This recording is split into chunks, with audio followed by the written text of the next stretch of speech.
Hi, I'm Akeia Bernard, Curator of Social History here at the museum, and I'm going to do a walkthrough with you of the Cultures of Whaling exhibit. Throughout history, many cultures have been defined by whaling, whether subsistence whaling or commercial whaling. In this particular exhibit, we highlight Inupiat culture and other Arctic cultures, Yankee whalers, Icelandic whalers, Azorian whalers, and Japanese whalers. The reason we titled this exhibit Cultures of Whaling is because we wanted to point out how cultural meaning systems and the way people see the world shapes the way that they deal with nature, including whales. And so we distinguish between two types of whaling cultures, subsistence whalers and commercial whalers. Subsistence whalers are hunting for survival. They use all parts of the whale, whether it's the baleen or the bones, the fat, the meat. Everything is used and nothing goes to waste.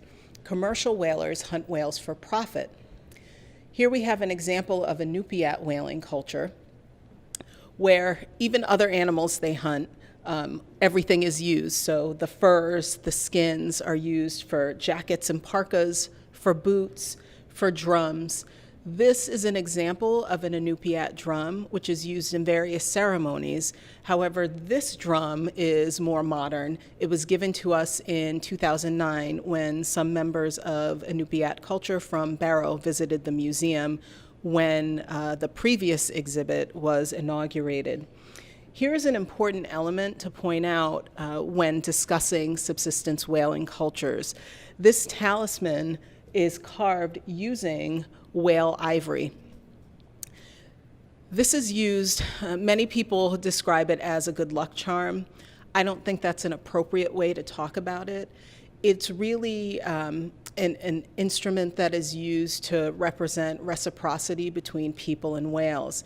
As you can see from the quote on the panel, in Inupiat culture, people believe that if you're an honorable person, you don't have to aggressively hunt whales or chase after them. If you're a good person, the whales will give themselves to you because they're our brothers, and they want to provide sustenance for humans to survive. But in return, we have to pay honor and respect to whale spirits and whales as earth creatures. And so the talisman does just that.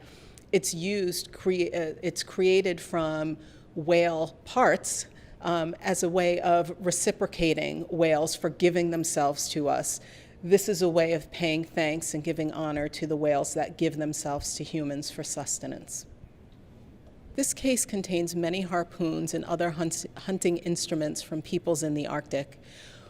As we talked about in the previous case with the talisman, you'll notice on many of these harpoons, seals and other animals that are being hunted are carved into the handles of the actual instruments. One thing that stands out about Inupiat and other Arctic whaling cultures is the role of women. Typically, whale hunting is done by men, but in Inupiat culture, women take the lead once the whale is brought back to shore, as you can see by this panel. A quote from a very notable Arctic whaler, Harry Brower, said, "Once we hit the shore, she's the boss." Inupiat women decide how whales are processed. They are actually the people who process the whales, and then they get to decide how the whale meat is distributed within the village and among villages. And so what we have in this case is representative of Inupiat women: the fur vest, the boots. The instrument we have hanging to the left of the boots and above the vest is an ulu, or a woman's knife. These are the blades that women use when processing whale meat, and they're very efficient, and it happens very quickly. But again, all of the processing and distribution and feast activities having to do with the whale hunt are controlled and managed by women. In thinking about cultures of whaling, a really important component is mythology and folklore. Mythology and folklore are stories that tell people about their place in the world, how we relate to animals, how we relate to nature, how we relate to deities, gods, or God, and really set us up for how we view things and our place in the world. And so when we think about whale mythology around the world, among Inupiats, the stories are about whales' important place in creation, whales as brothers, whales as fellow beings and entities. And so it's no wonder that the Inupiat view whales as brothers. In Iceland, for example, whales are very scary, at least ilveli or evil whales are very scary monsters that are to be feared and respected. And so if we explore whaling mythology and folklore, we start to get a sense of how people view whales. Each of the tall cases in this exhibit represents the typical clothing worn by whalers. In this case to my left is clothing worn by Icelandic whalers, which really isn't anything special. It's not a uniform or anything like that, but it is clothing that keeps whalers safe and warm. A reflective jacket and rubber boots are typical for contemporary Icelandic whalers.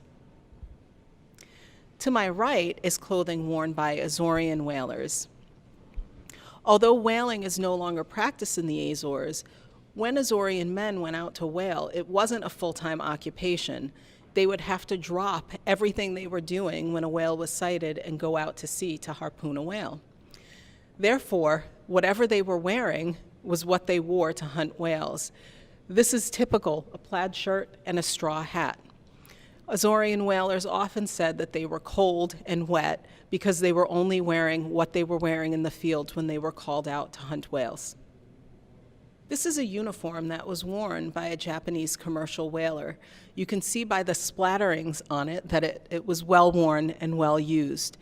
Behind this uniform are signal flags, which would be used to indicate what kind of whale was sighted. In this case, we have two 19th century Japanese scrolls that depict every element of the whale hunt.